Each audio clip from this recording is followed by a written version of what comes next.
Então, a nossa aula hoje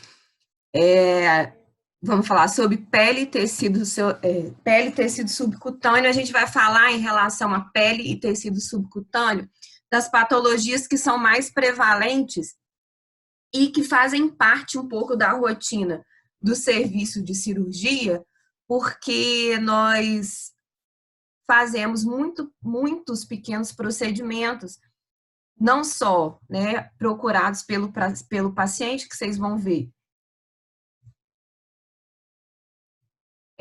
que eles querem realizar a retirada de dessas lesões por parte estética, mas também por indicação médica, né?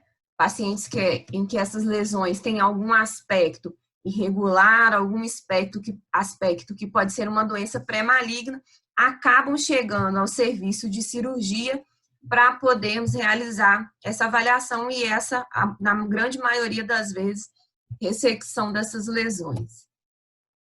Então, o objetivo é que no final da aula vocês reconheçam quais são as principais lesões cutâneas e subcutâneas e quais são os tratamentos comumente realizados. Alguns deles podem ser realizados tanto pelos dermatologistas, mas também uma parte pelos cirurgiões. Então, para poder falar um pouquinho deles, né, a gente vai falar basicamente lesão de pele, a gente começa falando faz um início ali falando que a pele, né, é o maior órgão do corpo humano e que, por isso, ele é um dos mais complexos fisiologicamente. Então, ele vai delimitar os limites que tem do corpo e o meio externo. E ele, no fim, corresponde a 16% do nosso peso corporal. Então, é o maior órgão do corpo humano. Então, por isso, ele tem uma série de variações, é a maior exposição do nosso corpo ao meio externo. Ele é formado, vocês já tiveram isso em histologia, vão ter daqui a pouco em dermatologia, já tiveram em outras cadeiras, formado por 3 camadas, a epiderme, a derme e a hipoderme. A epiderme é a camada mais externa, ela é, a gente está vendo aqui na fotinha, né, no nosso slide, é a camada onde é a maior proteção da pele, e nela ficam os melanócitos e os anexos.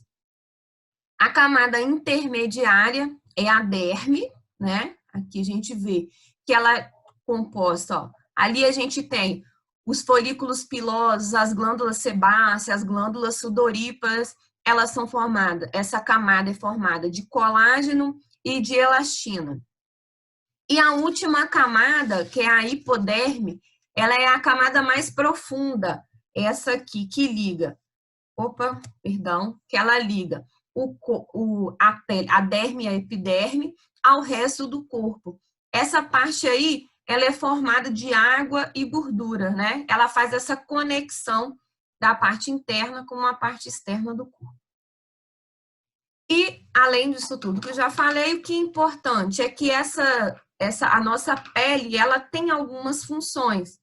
Entre elas, a função de regulação térmica, ela varia, ela tem entre as sensações térmicas, reguladora da temperatura, faz termorregulação, ela faz parte da defesa inata, ela bloqueia com que alguns micro-organismos, vírus, bactérias e outras coisas façam uma agressão direta ao corpo, então ela faz essa proteção, faz uma defesa do corpo, ela faz controle do fluxo sanguíneo, aquele efeito de vasodilatação e vasoconstrição, e ela tem função sensorial, sente calor, frio, é o tato, é a dor, então são funções da nossa pele, tá?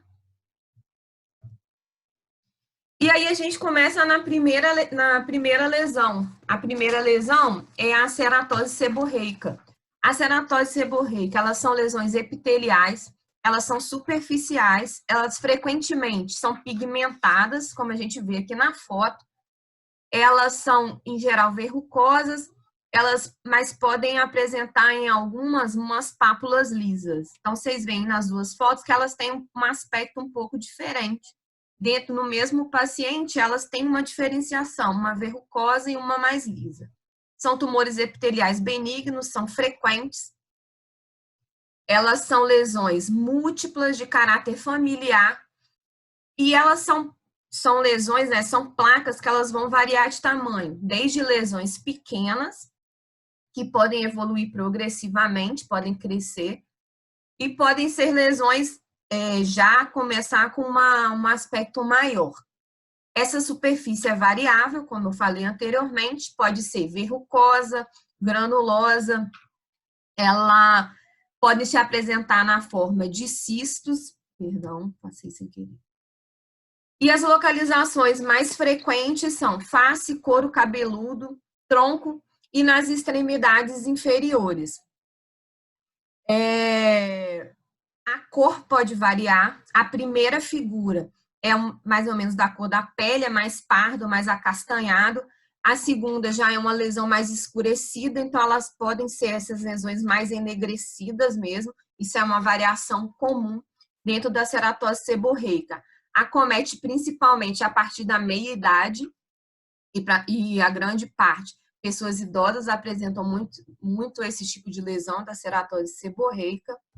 O diagnóstico é clínico e o tratamento tem essas 3 opções de tratamento. Fazer o tratamento com crioterapia, você vai queimar com a lesão, fazendo a crioterapia. Você pode fazer essa ressecção por eletrocoagulação, você vai lá e cauteriza aquela lesão, ou pode fazer uma cauterização química com ácido.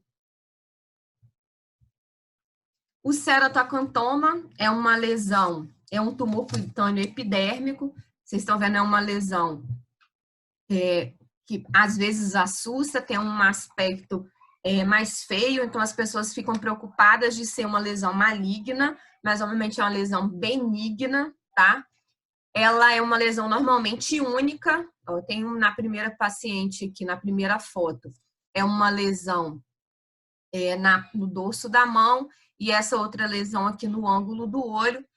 Ela desenvolve-se do folículo piloso, é uma evolução bem rápida, ela normalmente é única, e ela acontece normalmente nos lugares de pele exposta, face e membros que têm mais contato com o sol e região que sofrem mais traumas. Elas são lesões nodulares, são arredondadas. Elas, em geral, ela tem essa região central, que ela tem um aspecto diferente do restante da lesão. Ela como se fosse uma cratera, ela tem um material queratinoso ali dentro. Ela, histologicamente, ela não é maligna, ela é uma lesão benigna, mas alguns estudos falam que essa lesão pode ser considerada um carcinoma de células escamosas bem diferenciado, tá?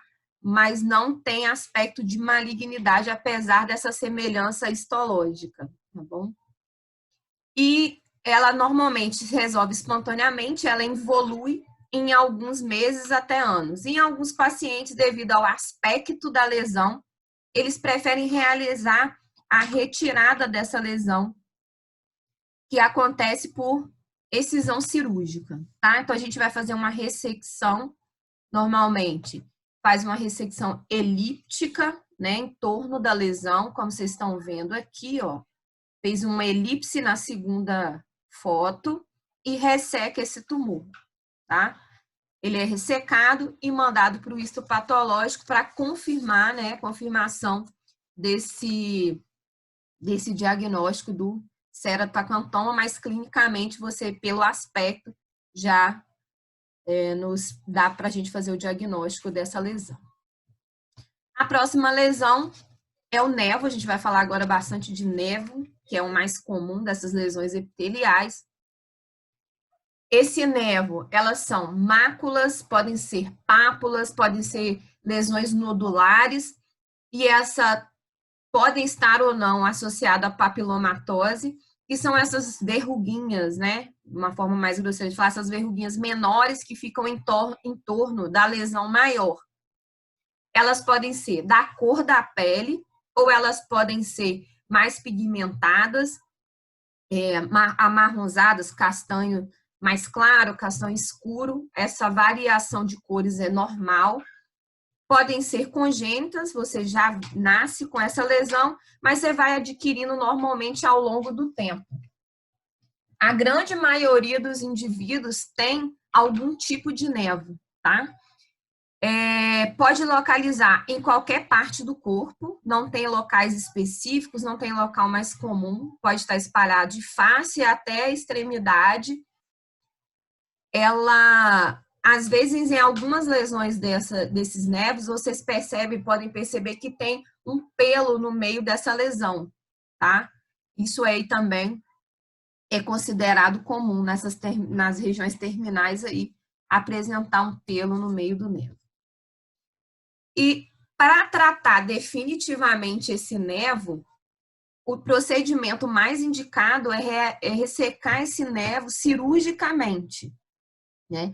Você tem que tirar todas as camadas onde tem a presença desse névoa, inclusive a derme subjacente à lesão, porque se ficar qualquer resquício desse névoa, a chance é muito grande de recidivar, tá? Devido à formação embriológica dele, que vai para a derme, mesoderme, então essa ressecção tem que ser um pouco mais extensa. Todo mundo faz ressecção cirúrgica do névoa, às vezes vocês vão perguntar, professora, mas tem gente que só cauteriza. Sim, cauterizar é uma das formas, fazer chave é uma das formas. Porque às vezes a pessoa prefere ter a possibilidade da recidiva, mas você tem uma cicatriz menor depois. Então, são possibilidades de tratamento desse névoa, tanto a eletrocoagulação como chave. Mas para poder ter um resultado melhor, com menos chance de recidiva, o melhor tratamento é fazer a ressecção cirúrgica, tomando cuidado para tirar até a derme ali em volta de onde tem a lesão, para não ficar nenhum fragmento e não ter recidiva da lesão ali no local. E aqui nós temos névoa, pode ser adquirido, pode ser congênito. A gente tem aqui o névoa melanocítico congênito, né? A criança já nasce com esse névoa. Esses névoos normalmente são névoos também gigantes, são névoos grandes, extensos. A cor é bastante variável, vocês notam que na primeira foto, que é a moça com esse névoa na face, ela tem um névoa mais escurecido. A segunda foto é um névoa mais acastanhado, então também tem uma variação de cor importante. Na região central, normalmente tem uma pigmentação mais intensa, é mais escurecido relacionado à cor, que é aquele névoa. Ele pode ser único, como na primeira foto, na segunda, mas também pode ser numeroso. Tem vários locais esse névoa congênito. Quando a gente fala em névoa gigante, a gente tem que ficar fazendo um controle clínico periódico, porque esses névoos gigantes, eles têm uma propensão a se tornar uma lesão maligna, né? Então, o paciente tem que ficar fazendo acompanhamento periódico, normalmente anual, porque se tiver alguma mudança no aspecto, né, a gente vai ver que a gente tem que tomar cuidado com a simetria daquele névoa, com o tamanho, se está aumentando mais de tamanho, se tem alguma modificação no aspecto dele, para dando sinais de que tem alteração, tem uma transformação maligna daquela lesão. Então, a princípio, é só acompanhamento, tá? Se ele tiver alguma mudança do seu aspecto, aí sim você tem indicação de tirar, mas muitas pessoas ressecam, mas pela parte estética. Isso aí já é feito, não é nem pelo cirurgião, nem pelo dermatologista geral, né? É pelo cirurgião plástico. Vocês vão ver na primeira foto, a menininha tem um névoa na região infraorbital esquerda.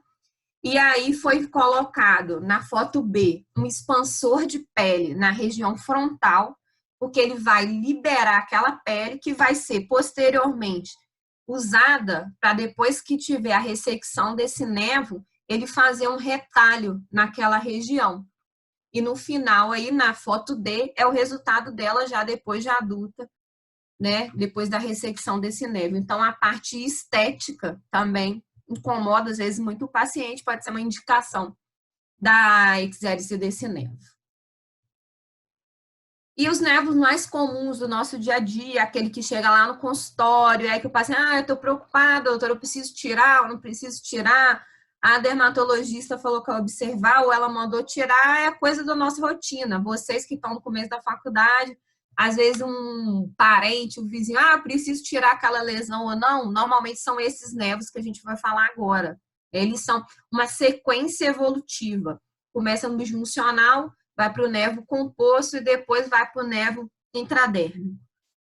O nervo melanocítico juncional, ele é um nervo, são lesões mais comuns na infância e na adolescência. Eles são normalmente lesões em placas, elas são mais pigmentadas, normalmente são castanho escuro ou enegrecidas. Elas têm um contorno regular, né? A borda é regular, e ela tem um formato ou arredondado ou elíptico. A diferenciação entre os três nervos é mais histológica. Então, visualmente, às vezes é difícil fazer. Esse é um nervo melanocítico juncional composto ou intradérmico. A olho nu, a gente vai falar que é um nervo melanocítico. Então, a diferenciação deles é mais histológica, tá? A gente pode correlacionar um pouco a idade do paciente, né? Quando é mais comum aparecer, para classificar entre os três. Mas a diferenciação mesmo é dada pelo histopatológico. O nervo melanocítico juncional, no histopatológico, ele tem ninhos de melanócitos na junção da derme com a epiderme, que é o que caracteriza esse nervo juncional. E depois eles vão evoluir para o composto e depois para o intraderme. O nervo melanocítico composto, ele é mais comum, de acordo com a evolução mesmo, ele é mais comum nos adolescentes. Ele já tem uma ligeira elevação, a outra, o juncional, ele era mais plano. Esse, ele tem uma elevação. E o tamanho, a cor dele é acastanhada e normalmente ele tem um aspecto mais uniforme.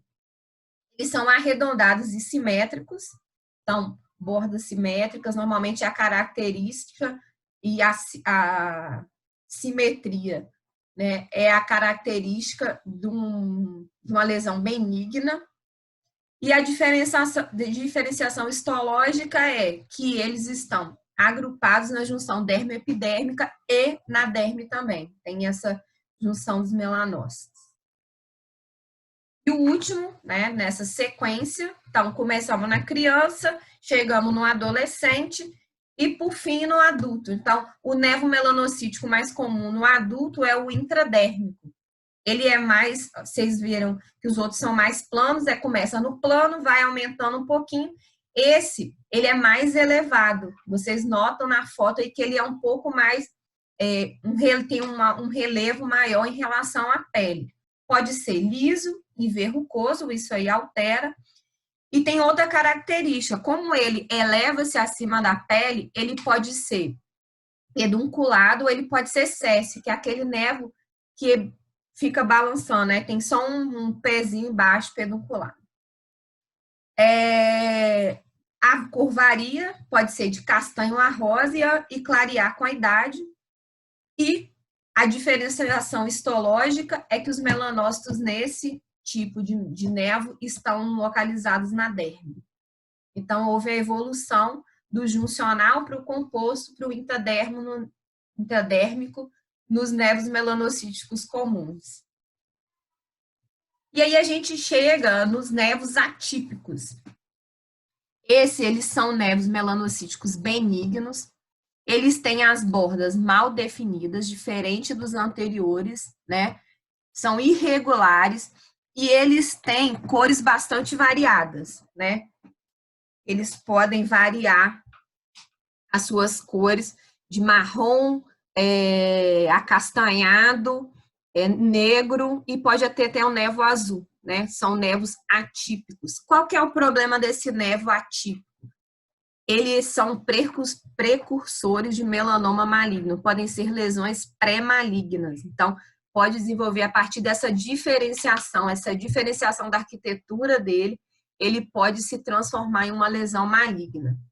Também pode ser chamado de nevo displásico, que ele é utilizado para caracterizar os quadros clínicos e histológicos nessas lesões.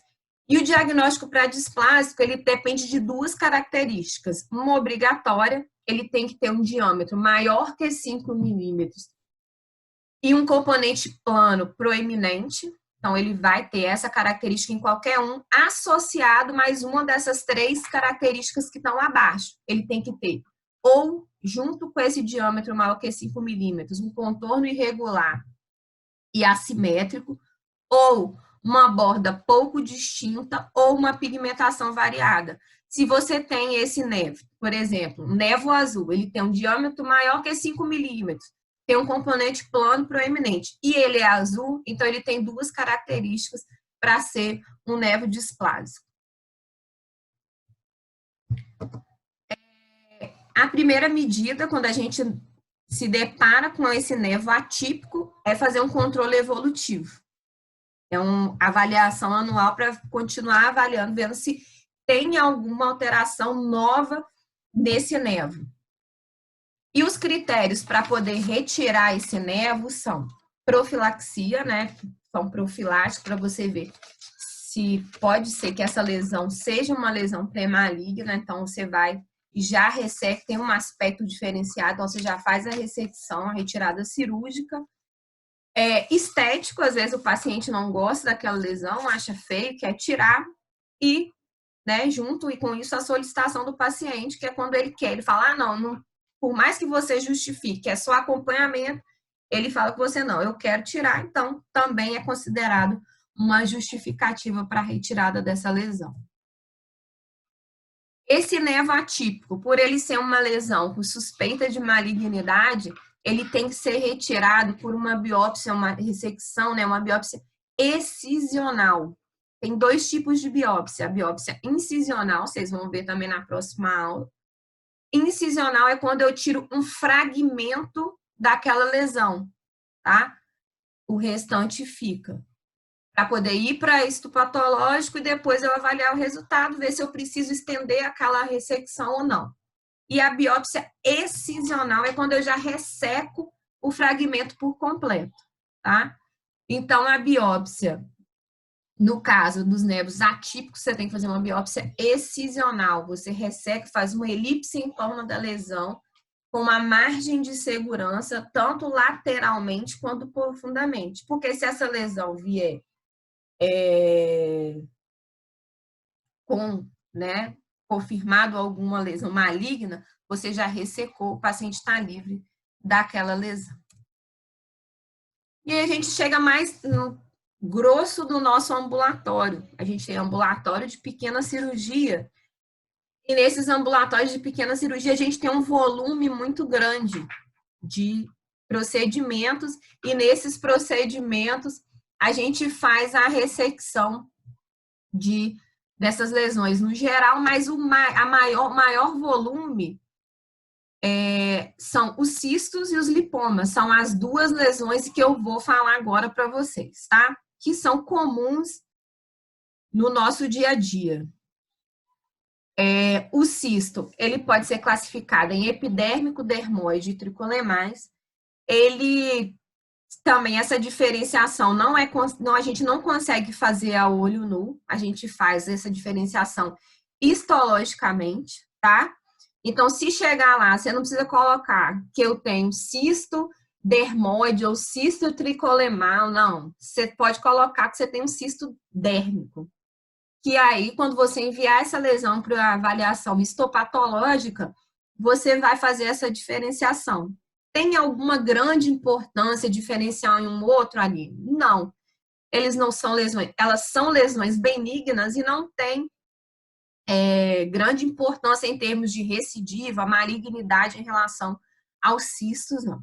Então, os cistos são formados por uma cápsula que tem um epitélio revestindo ele, e o conteúdo é queratina ou sebo. As próprias células que vão morrendo na nossa pele, a nossa gordura da pele, elas vão entrar ali dentro do folículo piloso, né? E vão formar uma das coisas, né, causada pela inflamação do folículo piloso e o trauma ali na pele. Essa gordura, essas células mortas, elas vão entrar ali, vão ser o conteúdo que vão formar aquela lesão, aquela secreção mais macenta, assim, com o cheiro forte, e vocês vão ter oportunidade de ver a gente ressecando esse tipo de cisto dentro do ambulatório de cirurgia, que vocês vão acompanhar. Acredito que agora não, mas quando vocês forem para o oitavo, para o internato, vocês vão estar comigo, um alucinete, com o Márcio de novo, o doutor Nilson. E lá a gente vai fazer isso. Vocês vão ver que às vezes o cheiro é muito forte, e aí sai aquela massa branca lá de dentro. Ele normalmente ele é liso, ele é duro, e ele é bem definido a lesão em si. E uma característica importante para a gente diferenciar, vocês vão ver daqui a pouco com o lipoma, que o lipoma, às vezes, você olhando os dois, você não consegue, dependendo do local. Aqui a gente está vendo cabeça, face e pescoço, então fica mais evidente. Quando está no abdômen, uma região que tem um pouco mais de tecido celular subcutâneo, tem um pouco mais de tecido adiposo, às vezes você não consegue diferenciar com tanta facilidade. Então, a característica, quando você vai examinar um e outro, é que o cisto, ele é aderido ao tecido adjacente. Você mobiliza o tecido em torno quando você mobiliza o cisto.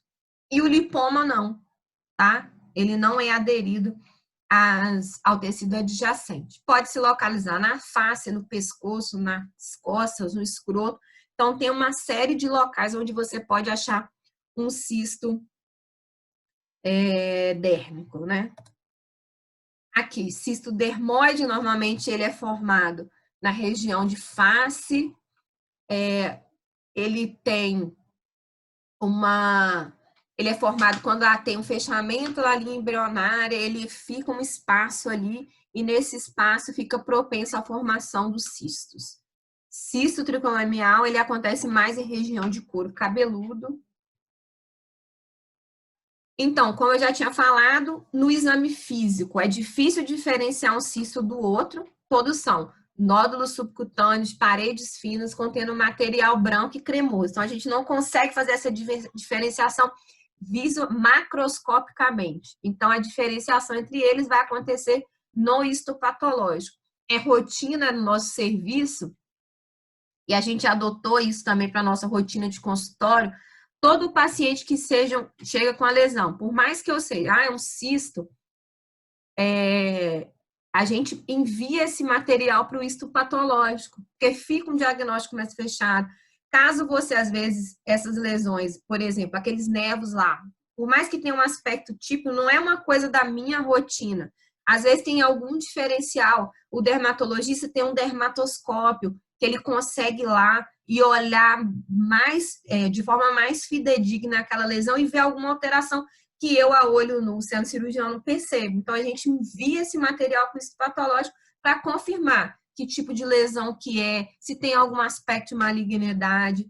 Então, é uma rotina aqui dentro do nosso serviço, tanto no hospital universitário como no nossos pacientes de consultório, a gente usa muito em enviar isso para o histopatológico. E aqui serviria para diferenciar os 3 tipos de cisto. E como que eu vou tratar esse cisto? Tem 2 formas. Por que 2 formas, Aline? Porque se o meu paciente chega no consultório com aquele cisto lá, com o tamanho um pouco aumentado, mas que não tenha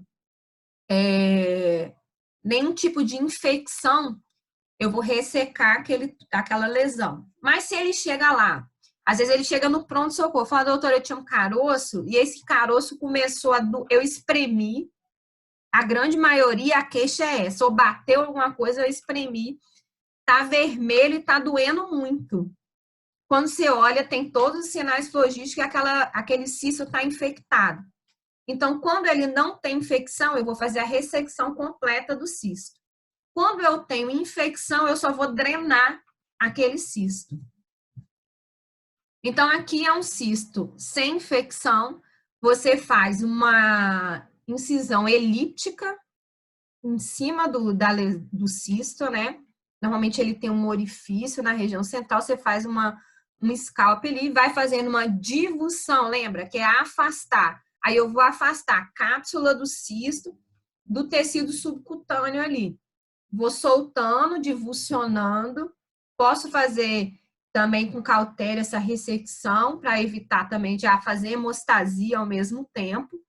E faço a ressecção desse cisto. Esse tá lindo porque saiu inteiro, mas às vezes acontece de romper. Ah, professor, tem problema se romper? Não. O importante é que você faça a ressecção de toda aquela cápsula que forma o cisto, né?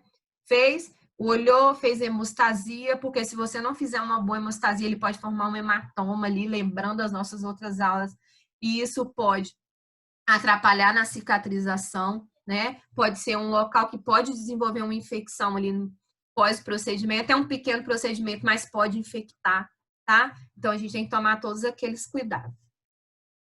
Aqui é um esqueminha, ó, mostrando, você vai fazer asepsia, antisepsia do local, você vai estar de luva estéreo, você vai colocar campo operatório ali em volta, tudo bonitinho com a mão do figurino, tá? Igual como se você fosse fazer uma laparotomia. Você vai fazer ali, coloca a luva estéreo, você já tá de máscara, de gorro, tá? O materialzinho todo estéreo, vai fazer anestesia no paciente, né? Primeiro, depois da asepsia, antisepsia, você vai fazer anestesia local. E aí, no número 3, vocês veem que ele faz uma incisão elíptica e no meio tem um orifício que é onde sai, faz a drenagem ali daquele cisto.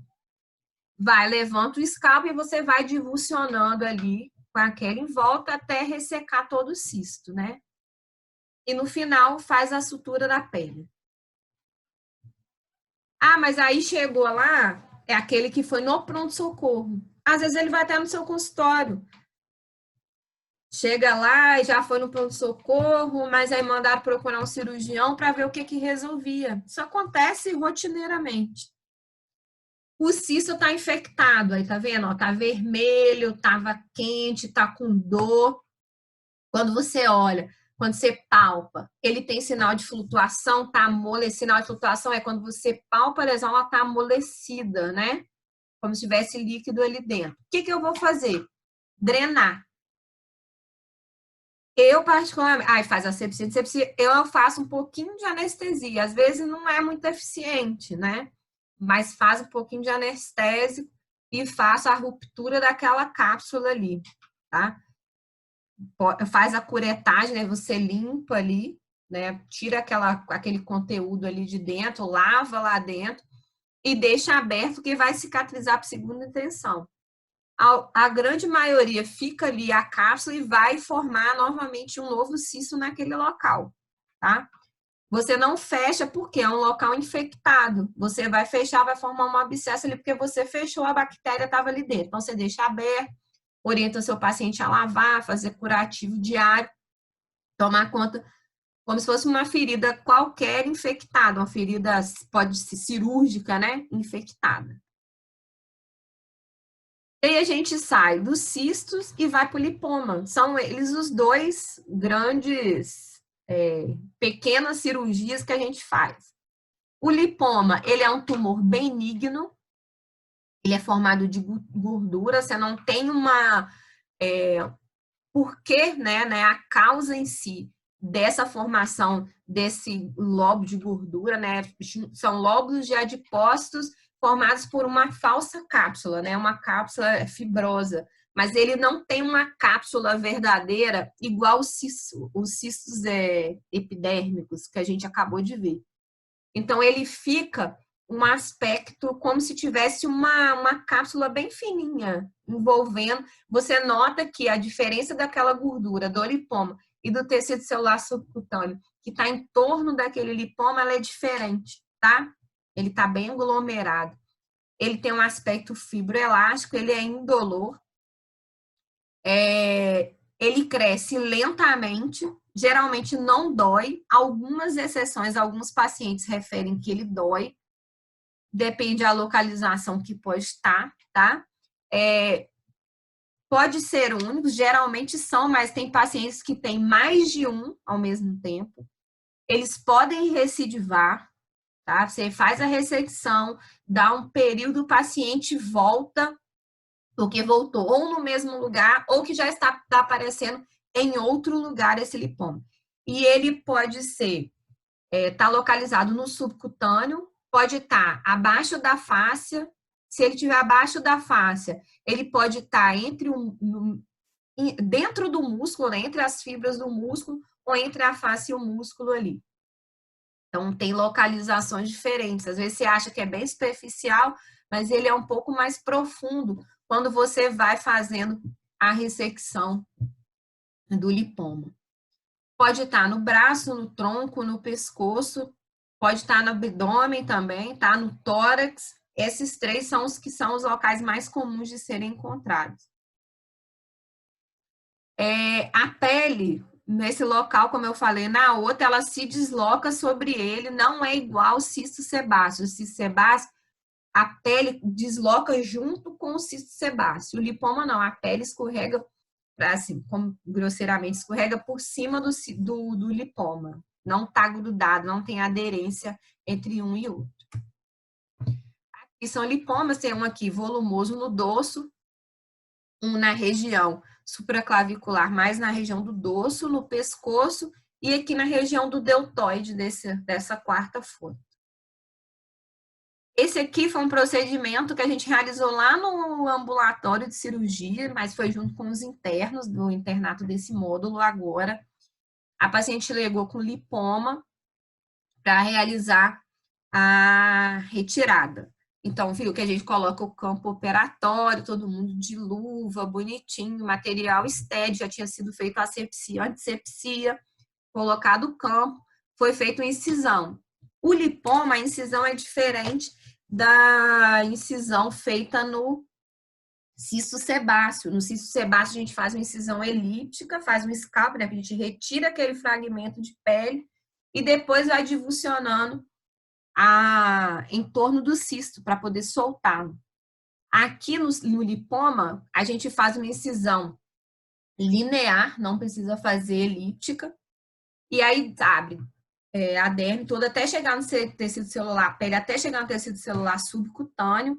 Quando a gente chega no tecido celular subcutâneo, a gente encontra o lipoma e vai fazendo também divulsão. Ó, tá com tá com uma pinça anatômica, fazendo a apresentação da pele, abrindo ali o campo operatório, e com aquele curva, vai divulsionando, vai afastando, né, a pele do lipoma para poder soltá-lo de uma forma geral.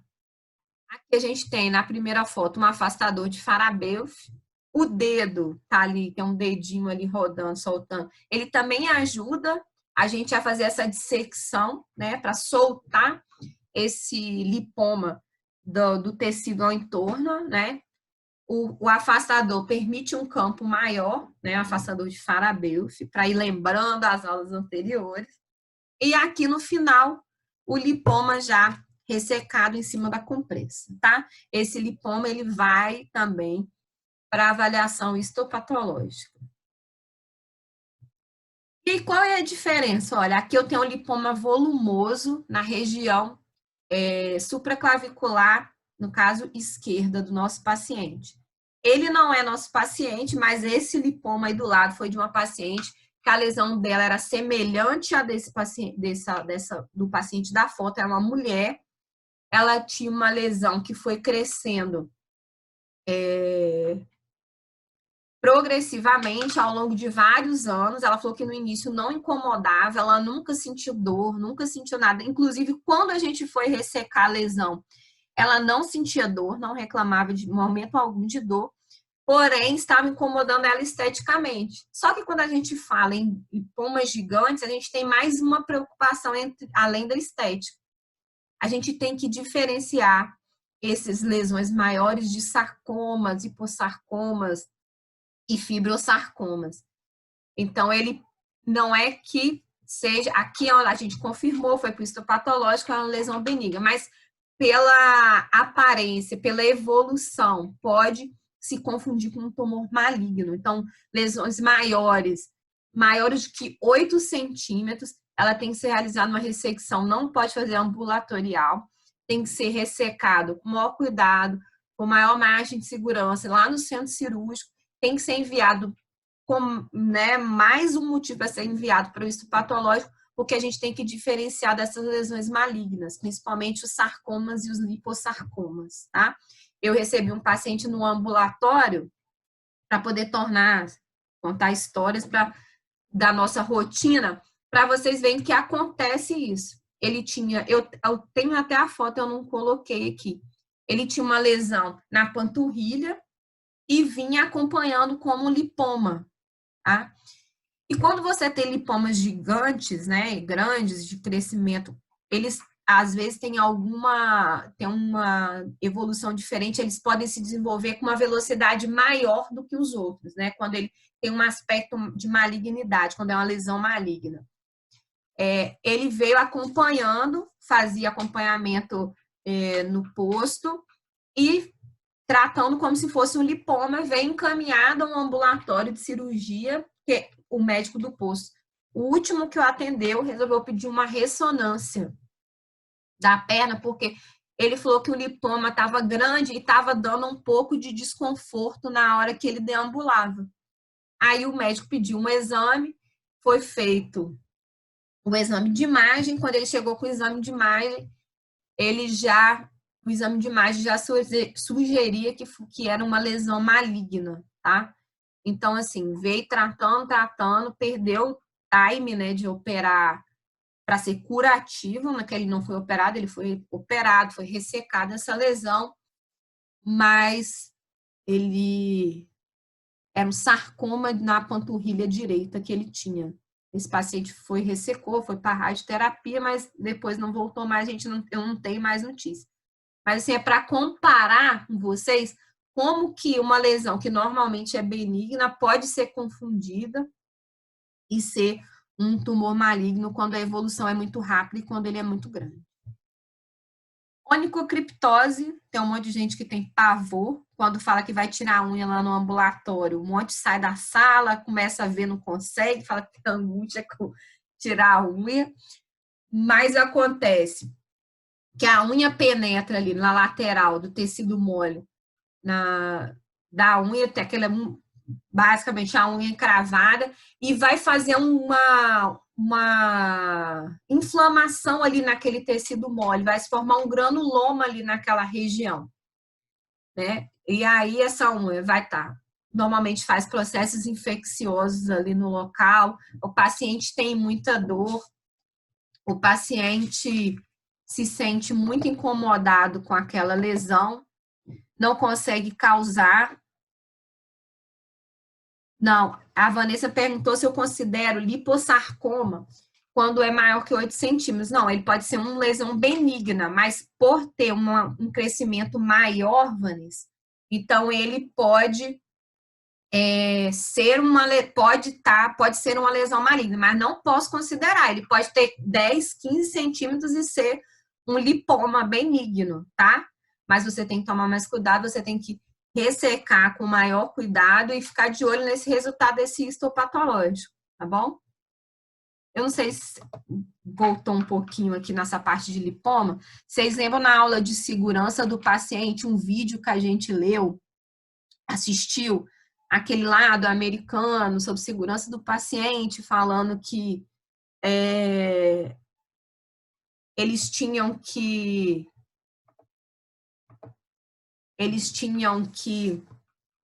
tomar mais cuidado, ficar de olho no resultado histopatológico. Foi o que aconteceu com o marido daquela paciente que faz o vídeo, que o marido retirou uma lesão e era um sarcoma que o médico não deu importância, ninguém avisou para ninguém. Então, assim, é só para falar que às vezes parece uma lesão benigna, mas pode ser maligna. Mas não quer dizer também que por o lipoma ser grande, que vai ser um tumor, tá? Pode ser lipoma mesmo sendo grande. Ele tem que tomar mais cuidado porque eles têm chance de ser uma lesão maligna, mas não necessariamente todo lipoma grande é uma lesão maligna, tá bom? Deu para entender aí? E aí, quando a gente está voltando aqui na onicocriptose, o que a gente faz para tratar essa onicocriptose? A gente pode fazer a avulsão dessa unha, você pode ressecar a unha por completo, tá? Você tira a unha inteira, ou você faz só a ressecção parcial dessa unha, que é conhecida como cantoplastia, acantoplastia, tá? E depois que você faz essa ressecção, você tem que fazer uma matricectomia. Você vai lá na matriz, no leito unguial, e faz. Essa matricectomia vai marcar ali para que não cresça a unha naquele local, senão vai ficar encravando de novo. Se você retirar a unha só, ou parcial ou total, e não fizer a matricectomia, a unha vai voltar a crescer naquele local e vai ter chance de recidivar de novo, de recidivar essa onicocriptose, né? Então, como que eu faço isso? Fazer asepsia, antissepsia, coloco o campo estéreo, aí eu faço um bloqueio troncular. Eu vou lá na base, normalmente é hálux, é o mais comum.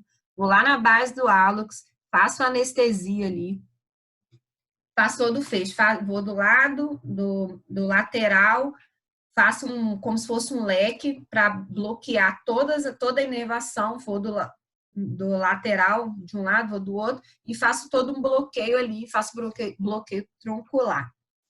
E aí eu peço um extrator da unha, que é uma tentacânula, ele é um instrumental que ele permite com que a gente faça o descolamento, tem uma parte dela que ele é meio triangular, que eu faço o deslocamento, descolamento da unha do leito unguial, e depois eu venho com outra parte que eu encaixo e vou rodando, né?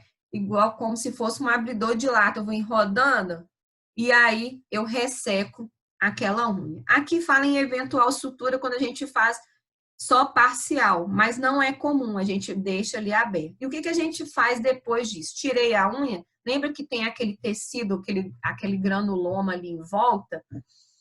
Eu vou fazer a limpeza ali daquele local, vou retirar aquele tecido do granuloma, aquele tecido friável, que vai ajudar depois na cicatrização, e vou fazer a matricectomia para não acontecer da unha crescer ali de novo e recidivar essa onicocriptose, tá? Eu vou interromper aqui e aí vou responder de vocês as dúvidas que vocês quiserem. Tiverem dúvidas, tá aberto para vocês perguntarem. A Vanessa já tinha perguntado do lipoma. Tem uma pergunta aqui, perguntando se o cisto sebáceo, quando rompe, tem odor fético da infecção. Não é infecção, tá? Isso aí é por conta de tecido celular, tecido da própria pele que está ali, bactérias da pele que estão ali dentro, mas não é infecção. Isso é comum, não tem infecção. E quando tem infecção, quando o paciente chega lá com esse cisto sebáceo infectado, a pergunta é se precisa fazer antibiótico. Não precisa fazer antibiótico. O tratamento é só drenagem, tá? Drenou, é curativo e não precisa fazer antibiótico para esse paciente, não. É um erro que acontece, porque as pessoas veem que tá doendo, tá vermelho, tem infecção, faz cefalexina. Não tem indicação nenhuma. A indicação tratamento para ele é drenagem.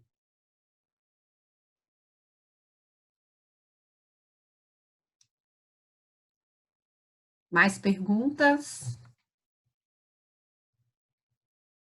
Também na onicocriptose não precisa fazer antibiótico, tá? Você também faz a ressecção ali, normalmente faz analgesia, faz a ressecção, limpa ali onde é que tem o granuloma e é só curativo diário, tá? Não precisa realizar antibiótico.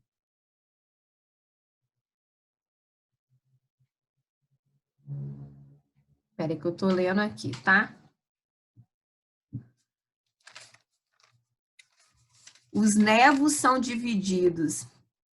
Os nervos são divididos em nervos epidérmicos, nervos melanocíticos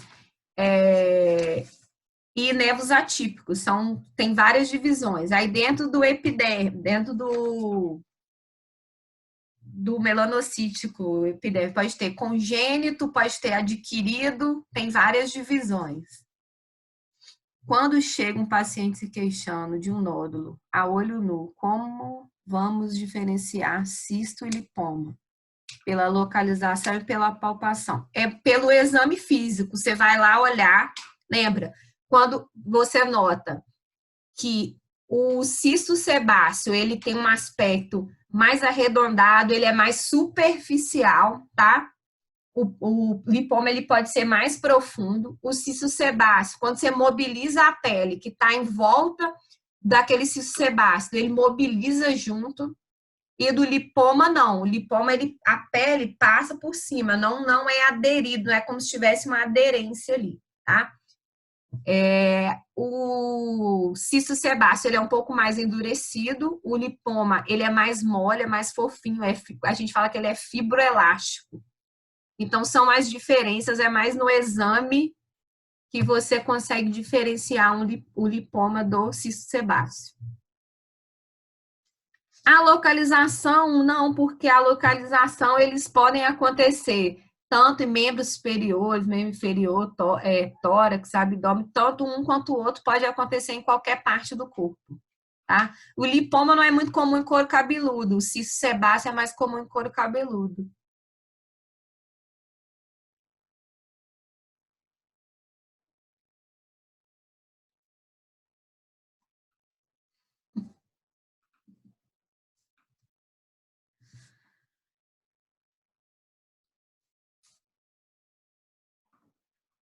Vou ver mais aqui. Lesões suspeitas de malignidade, tipo melanoma, eu posso fazer no ambulatório? Não pode, tá? Tem alguém fazendo mais uma pergunta aqui, só um minuto.